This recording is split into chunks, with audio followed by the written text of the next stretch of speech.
Today's class is basically about what is expected in the May-June 2021 paper.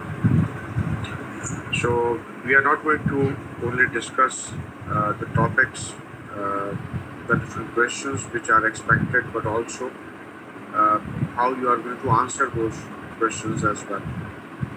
So I have picked after some research some of the questions, and this is, you can say, the first set of questions which we are going to discuss, and these are the first set of expected predicted questions for May-June 2021. Okay, so let me share with you what are those questions, and then we'll discuss them. So basically, you are looking at 20 questions I have picked, including the small questions, the questions which are valid for the data response, and also for the structured questions as well.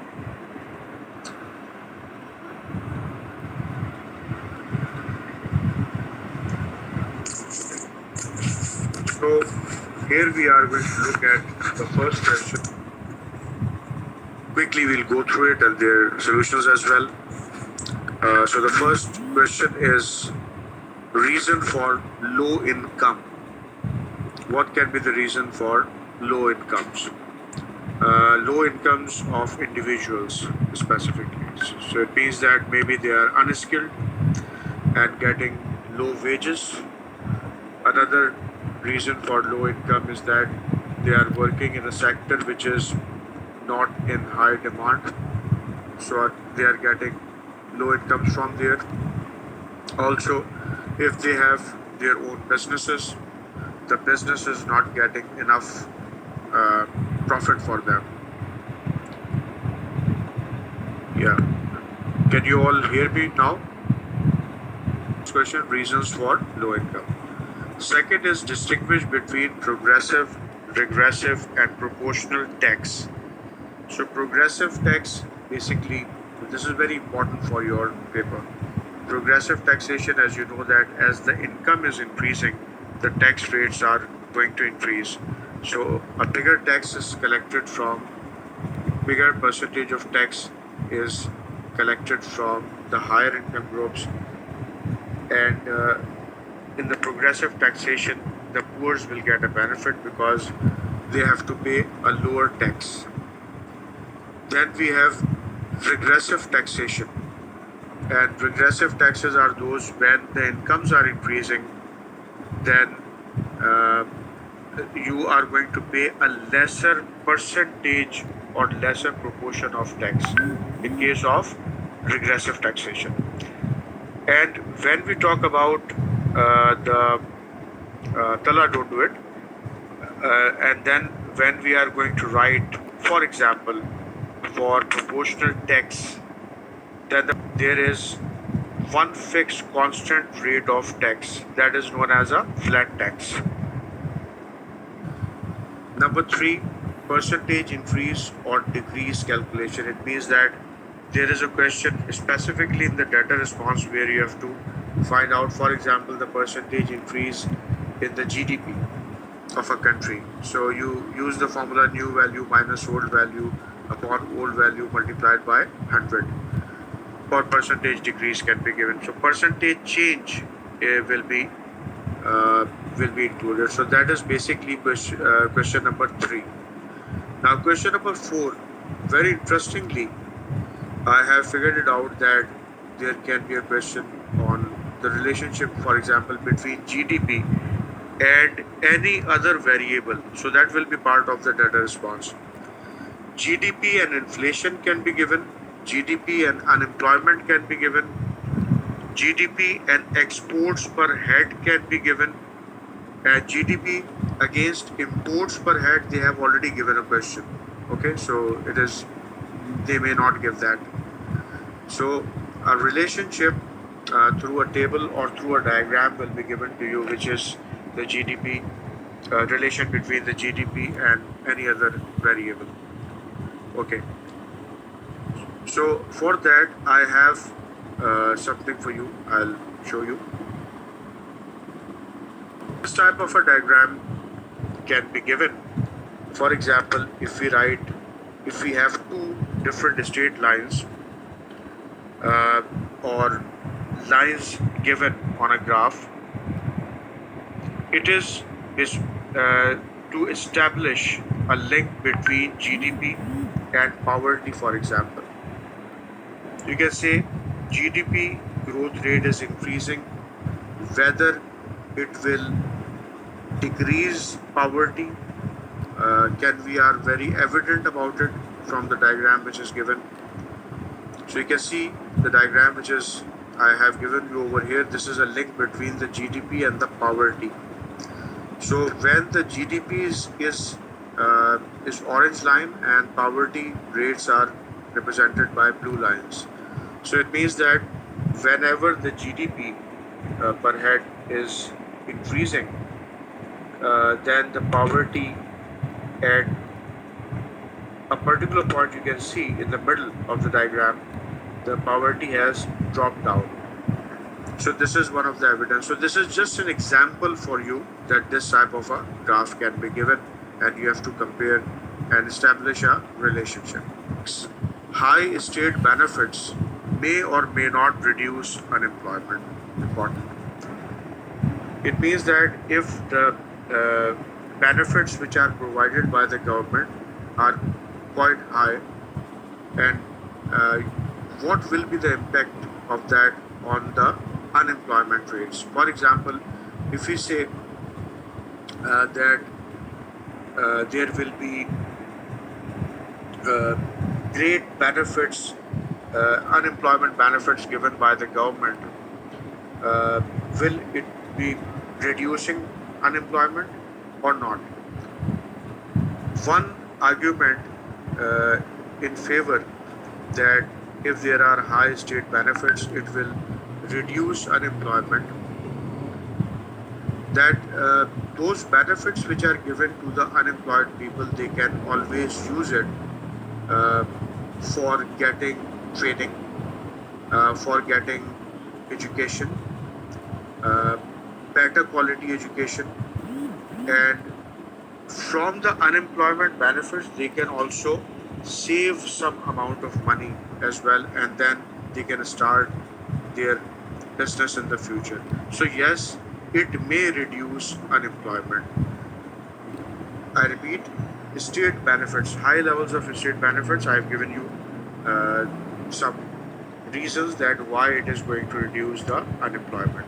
But the other side is also very comprehensive. It means that when there are high state benefits to the people, unemployment benefits, then there will be the unemployment may not decrease. Reason is that there will be a trade-off, opportunity cost. If you are having a lot of expenditure spending from the government to reduce unemployment, then what will happen? The other sectors may be ignored, and that will create unemployment in those other sectors. For example, they are not spending much on education, so that will create unemployment of teachers. So, and if they are not spending too much on the health sector, then the doctors and the nurses and the healthcare workers will be unemployed. So this is basically where we are going to see these reasons we have to give, that if there is high unemployment benefits or state benefits, will it reduce unemployment or not? Another thing is that sometimes the government may have to take out subsidies from the sectors, other sectors, and then invest in some industries to reduce unemployment or give high unemployment benefits. Again, then that will also create a lesser rate of economic growth, and that will create further more unemployment will be created from there. Okay, so this is basically question number 6. Now question number 7, define floating and fixed exchange rate system. So free floating or floating exchange rate system, the exchange rates are decided on the basis of demand and supply, on the free forces of demand and supply of the currency, and that is without the rule of the government. Floating exchange rates will have depreciation and appreciation. On the other hand, fixed exchange rates are decided by and they keep the exchange rate constant at a particular level. Devaluation and revaluation of the currency. And appreciation and depreciation is part of the free floating exchange rates. Okay, remember that. In the fixed exchange rate system, the decision of keeping the currency fixed is taken by the government only. Question number 8, importance of weightage in the consumer price index. Very important. Weightage means the consumption, the amount is spent on a particular product, good or service by the households, by the consumers. And when we develop or construct the consumer price index, weightage has a great importance because it shows that where majority of the money of the household or consumer is going. So that is the importance of weightage. And when the government come to know that your inflation rates are high, then it means that the inflation is increasing because of some particular commodities which are taking a large proportion of income from the consumers, and that will definitely be the main cause or main factor which the government will consider to control the prices. If there is a high weightage of food items, then it means that the government will make certain policies, take certain steps to, control the prices, the food prices. So that is question number 8, importance of weightage and CPI. Question number 9, demand supply diagram. And demand supply diagram can be given in the data response. Generally, they give the demand supply diagram in the AS level in the data response. And demand supply diagram is majority of the time is a 6-mark question in section B. What type of demand supply diagram can be expected when the taxes are imposed or when the taxes are removed, when the subsidies are given or when the subsidies are removed. So that is basically the case of demand supply diagram which can be given. So that is question number 9. And you know that when the tax is imposed, taxes and subsidies, they are always linked with supply. Students, remember this point because this is a general mistake which the students do. Whenever taxes are concerned, whenever subsidies are concerned, it will always either shift the supply curve to the right or to the left, depending upon the case of tax and subsidy.